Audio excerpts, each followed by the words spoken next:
Tô perguntando aqui para você, Rogério, o que que você acha das religiões de matrizes africanas? Foi uma pergunta que veio da Europa. Aqui o Francisco Cavalcante pergunta. São as mais ancestrais, são as mais antigas. Os Bosquimanuçã, por exemplo, o deserto do Kalahari, na Namíbia, lá no sul da África, eles têm expressões que guardam há cerca de 17 mil anos. E o nome do criador para os Bosquimanuçãs é Kaagen.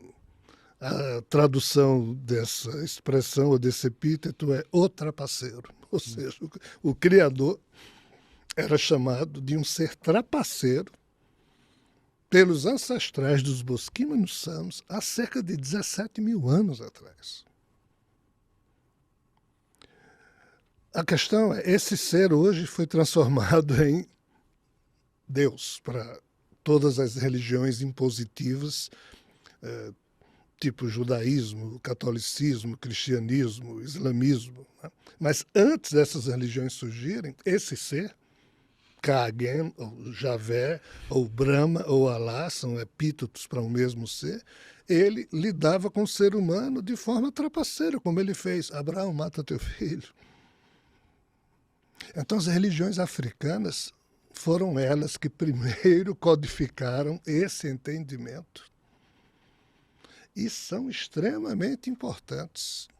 Só que foram as primeiras a serem canceladas pelo pensamento europeu, como não tendo importância nenhuma, quando são tremendamente importantes. Porém, nós não podemos ver naquilo que hoje nós temos aqui no Brasil como retrato de um sincretismo religioso, que foi produzido heroicamente por muitos núcleos. Tá?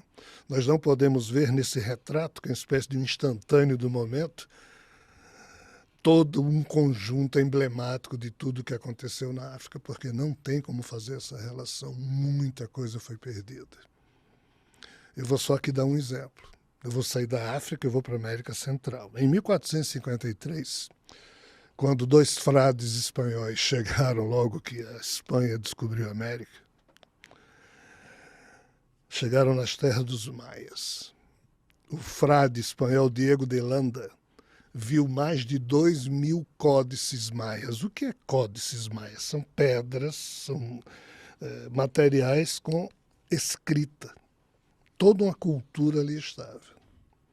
Existiam mais de, torno a dizer, 2.000 códices. É como se fossem 2.000 livros. Aí Diego de Landa olhou para o seu companheiro e disse, está entendendo alguma coisa? Aí o outro disse, não. Nós dois somos dois homens de Deus. Se nós não estamos entendendo essa linguagem é a linguagem do demônio. Vamos destruir tudo. E destruíram. 2 peças escaparam. Uma delas é o famoso Tzolk'in, que é o chamado calendário maia. Então, isso aconteceu na América. Imagine na África, com todo um conhecimento milenar, ancestral. A coisa é tão maluca. Os Dogões, que é outra tribo africana do Mali,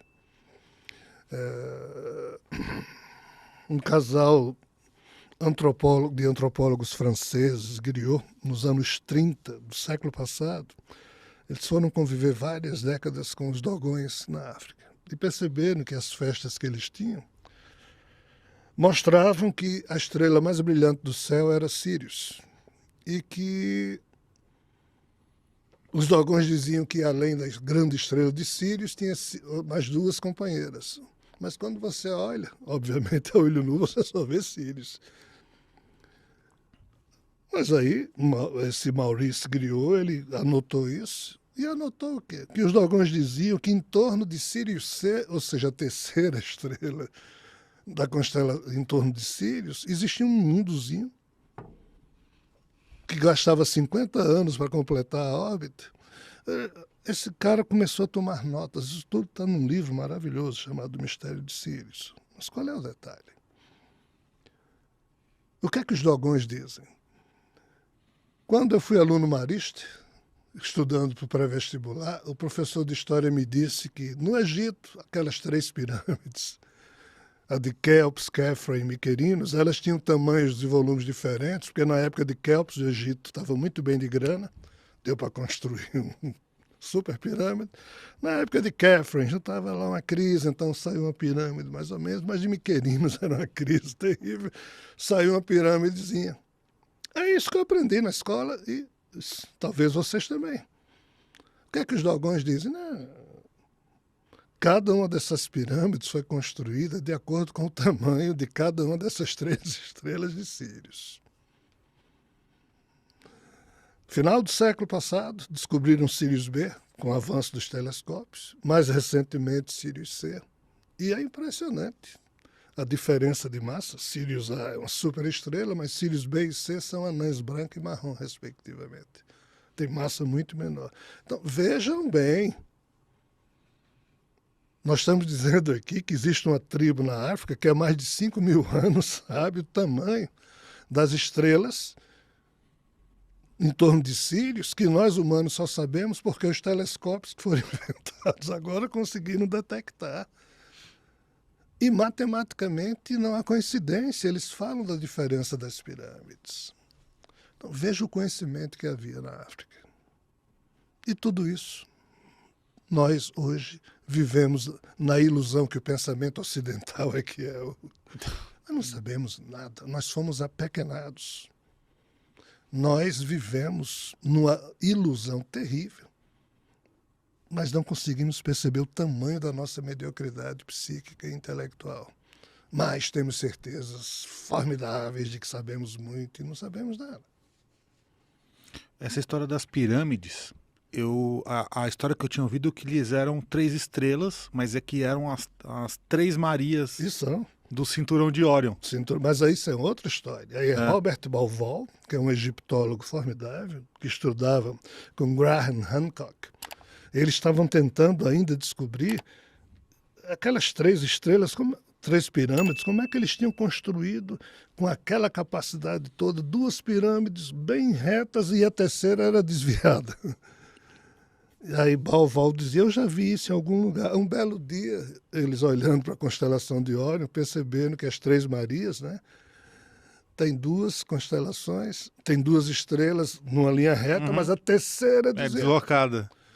Aí eles fizeram cálculo e perceberam que a distância entre as 3 estrelas e a diferença de ângulo das 2 últimas correspondia exatamente ao lugar onde as pirâmides foram construídas. Mas eles perceberam mais. Nessa época, surgiu um programa de computador, aí Robert Bauval perguntou ao programa, algum dia no passado, essas 3 estrelas da constelação de Órion já estiveram em cima do lugar onde as 3 pirâmides do Egito foram construídas? Aí o computador respondeu, sim. Quando foi? Cerca de 12.500 anos atrás, antes de Cristo. Aí eles, estudando a esfinge, perguntaram, algum dia os 2 olhos da esfinge estavam olhando para algum ponto que olha para o ponto fixo no horizonte, estavam olhando para alguma constelação? Aí o computadorzinho jogou e disse a 12.500 anos atrás, quem estava na ponta do olhar da esfinge era a constelação de Leão. Por isso que a esfinge tem um corpo de leão. Aí eles começaram a ver, eles quem? Robert Bauval, Graham Hancock, que vários templos megalíticos na Terra haviam sido construídos de acordo com o posicionamento das estrelas no modo como elas estavam há cerca de 12.500 anos atrás. Então, o Angkor Wat, no Camboja, que é um núcleo, é um composto de templos, né? Eles perceberam que a constelação de Dragão, a mesma quantidade de estrelas que tem essa constelação, corresponde à mesma quantidade de templos de Angkor Wat.